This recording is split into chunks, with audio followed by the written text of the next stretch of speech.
Salut à tous, c'est Eddy. Alors aujourd'hui, on va tester le JPEG to RAW par intelligence artificielle de chez Topaz Labs. Alors, pour ce faire, j'ai pris une photo que j'ai post-traitée sur Lightroom et que j'ai exportée en JPEG. Alors, nous allons voir cela tout de suite. J'ai pris cette photo, voilà. Arbor Boat, voilà. Qui avait été prise avec mon D5300. Là, il est en train de générer une preview, voilà. Ça, c'est le JPEG, vous voyez, voilà. Et là, il est en train de me générer le DNG qui est ici, donc en fichier RAW. Donc ici, vous avez deux curseurs. Le Reduce JPEG Artifact, parce que forcément, quand vous exportez en JPEG, vous avez quelques formes d'artefacts, car c'est un fichier compressé en 8 bits.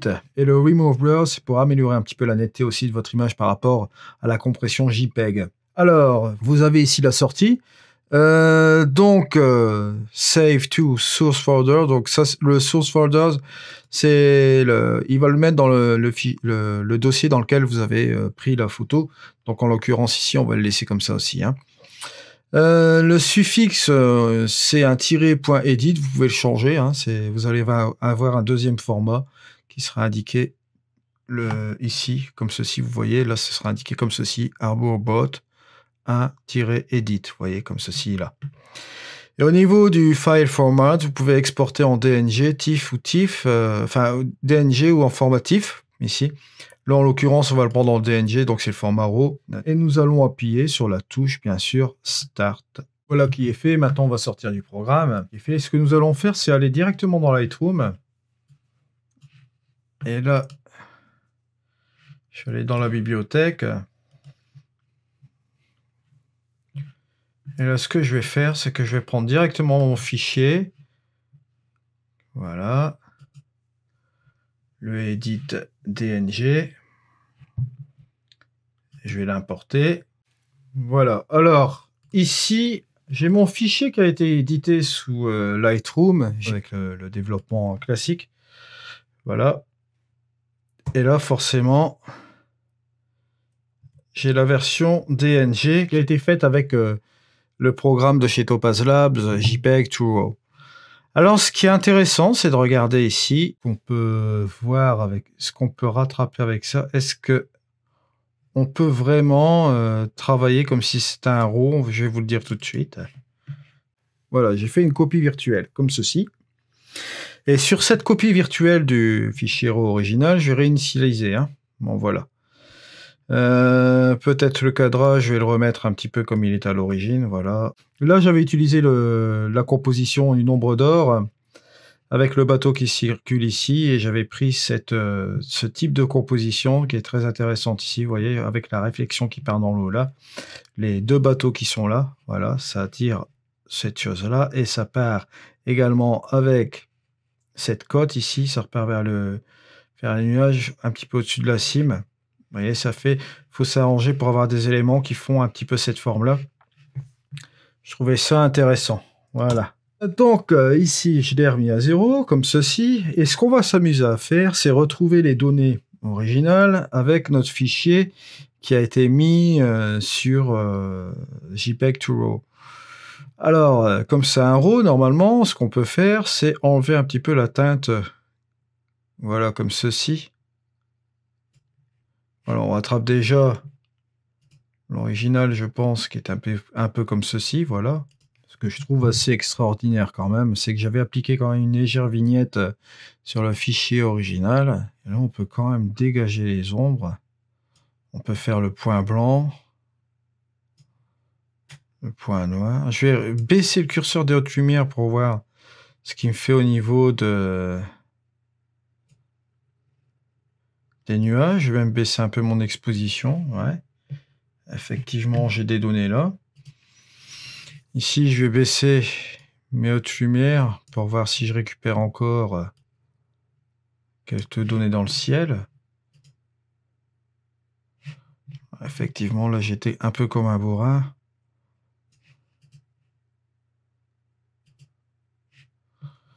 Il fait quand même du job pas mal. Ah ouais, on peut quand même rattraper des choses pas mal avec ce logiciel. Bon, je suis quand même assez surpris. Je regarde au niveau de mes curseurs de saturation. Si je peux faire quelque chose là, ouais, effectivement. Ouais. Vous voyez que vous avez la possibilité de reconvertir en fichier DNG un fichier JPEG. Ce que j'ai fait à l'envers, là, ce que je trouve pas trop mal. Ouais, c'est pas mal. Alors maintenant, ce que je peux faire aussi, c'est reprendre le fichier original que j'avais exporté en JPEG, que je vais mettre dans mon répertoire avec les autres fichiers, voilà. Ici, c'est mon fichier JPEG. Bon, et là, ici, c'est le fichier qui a été fait en DNG. Je vais retourner dans le module développement, je vais le réinitialiser, voilà. Je vais aller avec mon JPEG. Mon JPEG, qu'est-ce que je vais faire? Je vais baisser mes hautes lumières. Je vais aller sur mon RAW, ici. Je vais baisser mes hautes lumières. Vous voyez, je vais plus loin que le JPEG, ouais. Il n'y a rien à faire, je vois que c'est plus fin. Je vais pousser mes hautes lumières ici.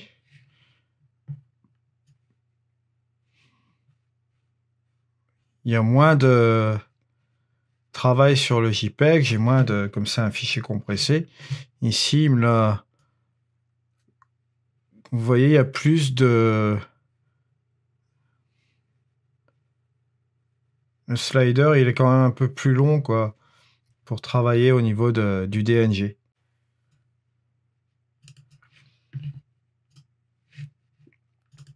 Bah, c'était pas compliqué, de toute façon, ce qu'on peut faire, c'est... Allez, je vais un petit peu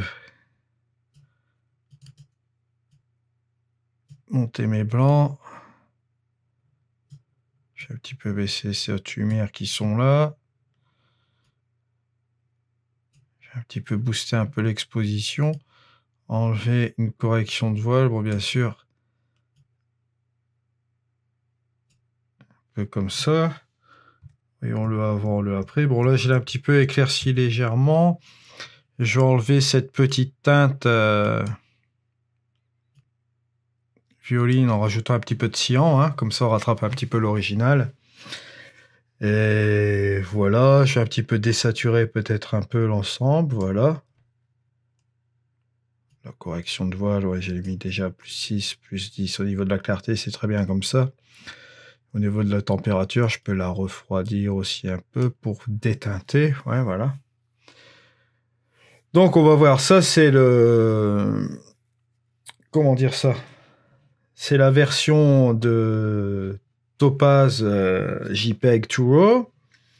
Là, je fais un commande C. Je vais tout recopier. À part le recadrage, bien sûr. Voilà. Et je vais aller sur le JPEG, et je vais faire un V. Voilà.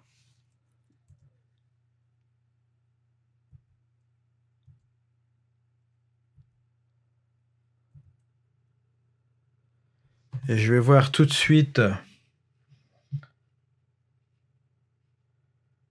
avec une référence. Donc ça, c'est la photo active. Et là, je vais mettre la photo de référence. Donc ici, on dit bien le JPEG. Là, ici à gauche, on a le JPEG. Voilà, vous voyez.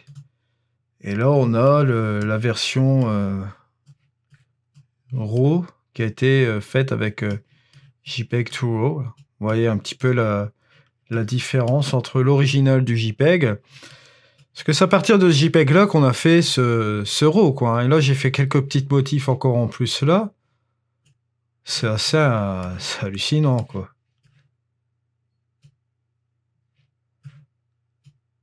Donc oui, regardez, effectivement, quand vous refaites les modifications, donc il fait quand même son job. Ouais, je suis assez surpris du résultat quand même. Et j'ai laissé les... Comment dirais-je? Parce que vous voyez, dans le fichier JPEG original, c'était pas très net à ce niveau-là. Regardez quel travail il a quand même fait là. C'est quand même bien foutu. Sur le bateau, c'est bien, quoi. J'ai fait quelques petites modifs comme on le sait là. J'ai fait les mêmes modifications sur les JPEG, forcément. Quand vous faites des modifications sur les JPEG, vous allez trop loin, ça fait un petit peu dépater parce que c'est du 8 bits. Mais là, comme il a remis encore en RAW à partir de ça, je suis assez surpris. Donc oui, effectivement, on peut rattraper quelques trucs avec ce plugin JPEG to RAW. Donc voilà, c'était Eddy pour ce nouveau tutoriel. Si vous êtes intéressé par ce plugin, toujours la même chose, je vous invite à aller sur mon site. Là, ici, vous avez la fameuse bannière JPEG to RAW. Vous pouvez cliquer dessus. Et bien sûr, bien entendu, n'oubliez surtout pas, vous avez une réduction supplémentaire de 15% avec le code EDYKINOL. Vous avez juste à cliquer sur le lien là et vous êtes tranquille. Ou ce que vous faites, vous allez en dessous de la vidéo. Quand vous allez sur la chaîne YouTube, attendez, on va aller sur ma chaîne. Vous allez par exemple sur une de mes vidéos. 3.1. Vous avez toutes les coordonnées, mon site internet, comment dire ça, le lien affilié pour avoir la version gratuite d'Autopass, ça je tiens aussi à le préciser. Vous avez ici, pour avoir la réduction, n'hésitez pas à passer par ce lien affilié, vous avez 15%, code EDYKINOL, comme d'hab. Ensuite, ouais, ça je rappelle que c'est valable aussi sur toutes les applications Topaz Lab.